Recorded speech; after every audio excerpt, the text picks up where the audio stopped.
Hello again, friends. We are continuing our work with Geraldo No Last Name. In our last session, you wrote your summary and you wrote about and explained an element of writing the author uses to emphasize the events of the story. But today we are going to talk about revising. We are going to talk about the difference between revising, editing, and even proofreading. There's one more thing. You might think revising and editing are the same thing, but they are not. And we are going to get that very clear starting now. Because oftentimes in what you guys are doing for class, you have to revise your essays before you submit them. And I have found that many of you revise and submit within the same day, and you don't leave time for me to respond to your revision before you send in your final draft. And then I've noticed, just saying, some general noticings, little changes. Here's the deal. Revising means big changes. Now, I say big, and that's all relative, right? Some changes might not be that big, but I should see change between drafts. If there's not change between drafts, and this isn't like a word or something, just a sentence or a comma, I should see a change. If there isn't change, you haven't revised. And what has to happen for revision is thinking about what you've written, how to make it better. Good writers never stop writing. So let's look at these definitions here. We'll see. Revising is to review, alter, or amend. Make sure every part serves a purpose. Editing is checking the spelling and grammar. This is where you check for conventions. And then proofreading is checking just for little things like typos that are glaring or oops, I hit enter here where I shouldn't have. But we are going to focus on revising. Revising means to make better. That's our goal. So how can we revise your writing? Well, we are going to focus on revising your summary today. Here are the questions I would like you to ask yourself in revising your summary. Number 1, have I answered the main questions of who, what, when, why, where, and how? Remember, this is not the list. This does not mean you have to answer every single question if it doesn't matter, but the main elements. Have I retold the beginning, middle, and end of the story? Would someone who hasn't read this story understand the main points? Have I left out any thoughts or opinions about the text? So this is one thing I really want you to focus on. Go back through what you've written and see if there's anything in there that could be an opinion about the text, because we don't want that in this particular writing. What we want is the main points, the summary of this story.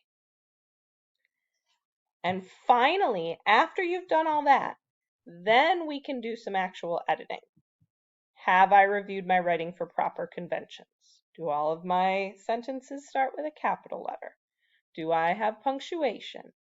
Do I have the 5 sentences that Mrs. Roberts said that we needed to have in a paragraph? All of this matters in all of your writing. There have been some essays and exams that I'm getting that don't have proper conventions. And I'm not too much of a stickler in life about conventions, but we do need to write complete sentences. We do need to start with a capital letter. We do need to not use text speech, because you're not texting your friend, you're writing an essay for English class. So I'm going to leave these questions up. Ms. Cartson's going to pause me, and you are going to spend some time thinking about these questions. And once you've done that, you're going to rewrite your summary to make it the best version of the summary you could write. And I'm saying rewrite. You're not just adding little words in on your other version. You are writing a whole new copy of it right underneath. This is not for your analysis paragraph. This is just the summary paragraph. Okay? So I'm going to pause here. You're going to ask yourself these questions. You're going to revise your writing. You're going to make some changes. You're going to write the new version of it right below what you had written before.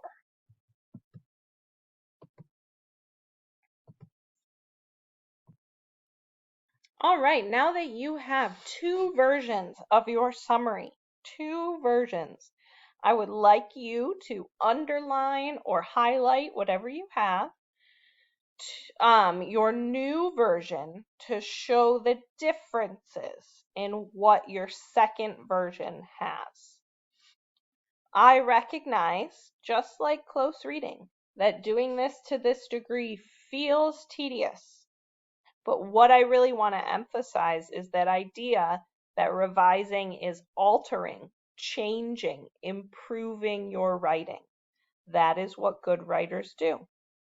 So after you've taken a moment to show what is different between your two paragraphs, I'm going to have Miss Karsten pause me and have you all talk about some of the things you changed in your new paragraph.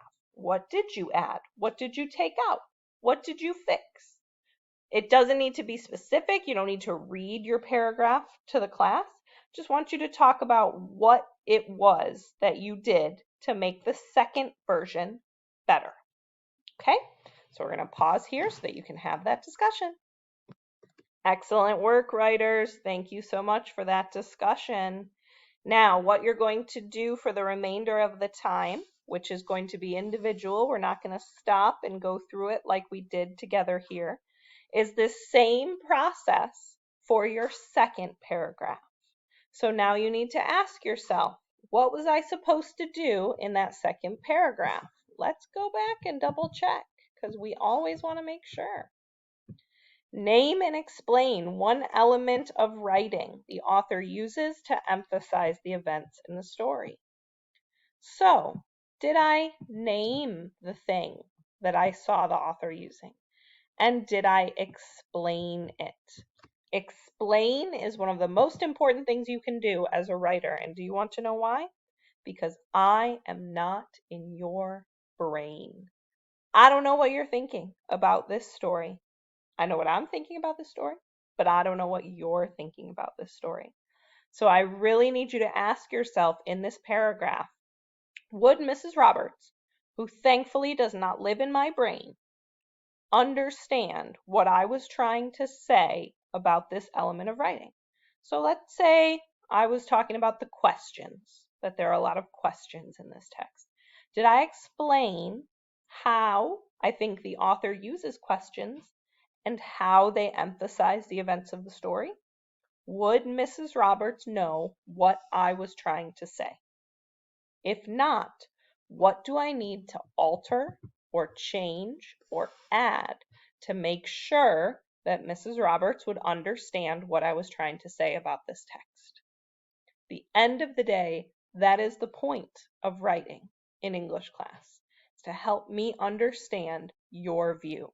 That is why many of you have gotten comments from me that say, I need you to write more so that I can really see if you're understanding.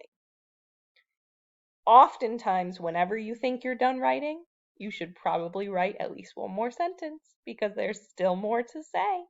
You always have more to say. Don't tell me you don't have something to say about anything.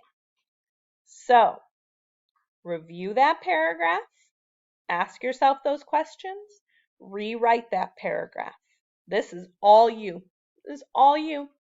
This is what we call gradual release of responsibility. We did work together.